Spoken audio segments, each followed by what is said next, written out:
But news just coming to hand right now is that, of course, in Nakuru, I can just read a press release from His Excellency Honorable Lee Kinyanjui, the Nakuru County Governor, I should say. We got a statement saying that today at around 9, that was last evening, today at around 9 p.m., Patel Dam in Solai, Subukia sub-county burst its banks. The water has caused huge destruction of both life and property. The extent of the damage is yet to be ascertained. The county government of Nakuru, Kenya Red Cross and the local leadership are coordinating rescue operations. The county has dispatched ambulances to the scene to aid in evacuation of victims. Medics have been mobilized at Bahati Sub-County Hospital and Nakuru County Referral Hospital and are on standby to receive victims. It goes to say that we assure residents that we're doing our best to evacuate affected families to safety and assist victims get medical attention. Also, we urge residents to continue to be vigilant due to flooding caused by heavy rains experienced in the county and other parts of the country. And we want to cross over now to Brygettes Ngana, who actually she's at the scene right now. We're given to understand 8 lives have been lost because of this. Just to give us, of course, a snippet of what is happening over there. We cross over to you, Brygettes. Good morning. If you can hear me and you can see me, of course, from Nakuru County.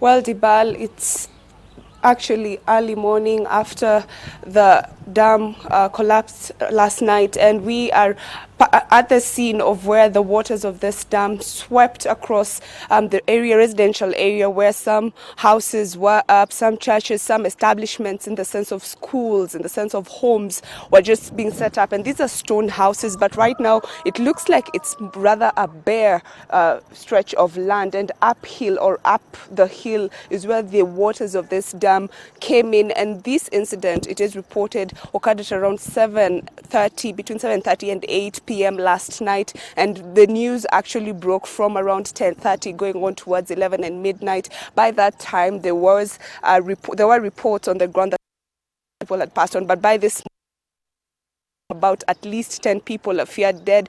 But since we came here from about 6:30 in the morning, we've been able to see 2 bodies being hoisted into the police cars and being hurriedly rushed out of the scene. The residents have woken up. There is a sense of shock in the eyes of people. Some of the people are crying, you know, how they narrowly escaped death. But you can really see that going further up the field, there's a lot of iron sheets, and where I am standing right now, this seems to have been a playing ground, and you can see the children's slides there. And going on further back to my left, there is a car that was swept downhill by the waters of this dam. The back windscreen is broken, but you can see the swings are here. This was a school playing ground, and there is a sense of massive destruction. You cannot really be able to even express it in words on how much destruction has taken place in this area. And the residents are actually saying, and some of us have been able to speak to us and tell us that they're fearful that not just the bodies that are being found downstream or downhill that was swept with the waters of the dam are the only bodies that have been found. Some families are reporting that some of the people are missing,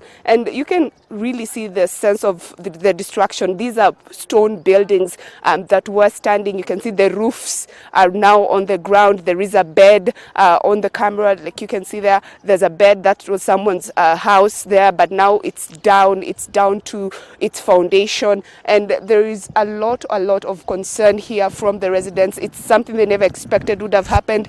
In the past days, as much as Nakuru has been receiving rainfall, and it has been kind of predictable that every afternoon it would rain these sides, there wasn't a sense that this would be an area that would even witness what has been taking place in other parts of the country. We have been having mudslides and also a loss of life. But just to give you a brief on what has really been going on, by this morning, the regional coordinator of this area, the Rift Valley regional coordinator, had said that he would be addressing the press from the ground. We're still waiting for him to give us a brief of what is happening. But Dibal, I can just say that this is one of the incidences that was unexpected, and this is something that we never expected to happen in Nakuru County. Even as we covered the floods, usually it was from the town part, which were the long-lying areas that were going towards the lake. But right now here in Subukia, we're in Solai, a few meters from the shopping center, and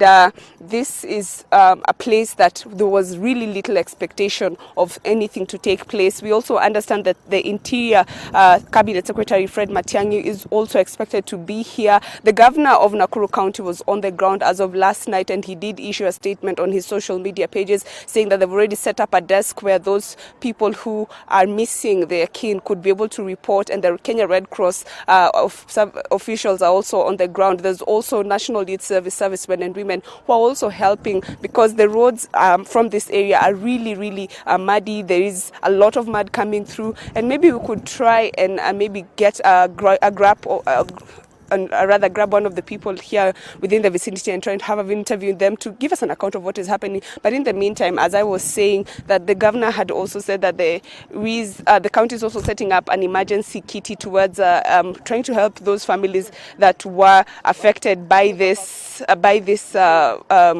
dam whose walls rather caved in, and when the incident took place. But we would like to just speak with one of the residents who witnessed this incident. Mzee, asante sana, tunaomba tu kuje tu karibu. Tunataka tu tueleze majina yako, wewe ni mkazi wa hapa, na utuambie maybe hii tukio ilifanyika wakati gani na mulifika hapa muda gani?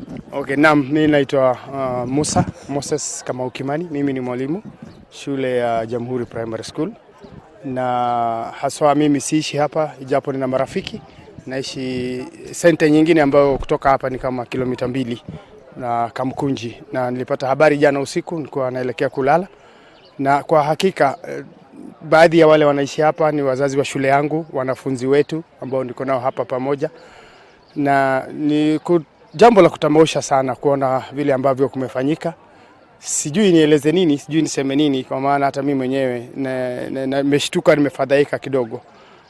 Lakini naona kama mambo yalivyo. Nashukuru wanahabari wote, serikali yetu, naona viongozi wako, machief na Lize, maybe kama umesema wanafunzi, baadhi ya wanafunzi wanatoka eneo hili, umeweza kupata ripoti kutoka kwingine kwa mwalimu mkuu kueleza kama kuna wanafunzi ambao wanakosekana katika kufika shule, ambao wenye wanatoka katika center hii ya Solai? Na msijapata ripoti hiyo, ijapo mimi niko na baadhi yao, wale ambao nimekutana na wazazi hapa ambao wamenieleza vile ilivyo. Baadhi ya wao niko na wao wanafunzi, lakini kwa hakika siwezi tambulisha kabisa kiasi na idadi ya wanafunzi ambao wameweza kutulumika na hasara hii ya maji. Kama mkazi wa eneo hili, ijapokuwa umesema hauishi hapa hasa, umefurahishwa na jinsi ambavyo idara za usalama zimeweza kufika hapa na jaribu kuokoa maisha ama kuokoa wale ambao walikuwa wameweza kuathirika na maji ambayo yametoka kwa bwawa hili? Kwa hivi sasa naweza sema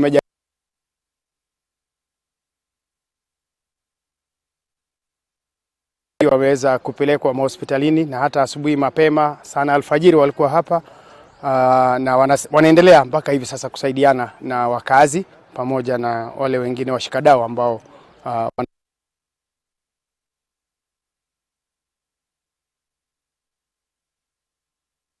kwa sasa umeweza kujua ni Nakuru inaweza kuwa na mafuriko kama haya? Naam, hii haswa ni mvua ambayo pia si haswa mafuriko, kwa sababu inatokana na kule kuvuja kwa kingo, kuvuja kwa kingo za bwawa la kuteka maji la yule ambaye ni mwajiri wa watu wengi hapa, na inaonekana kwamba haswa pengine kama ni mvua, pengine hasara haingekuwa namna hii.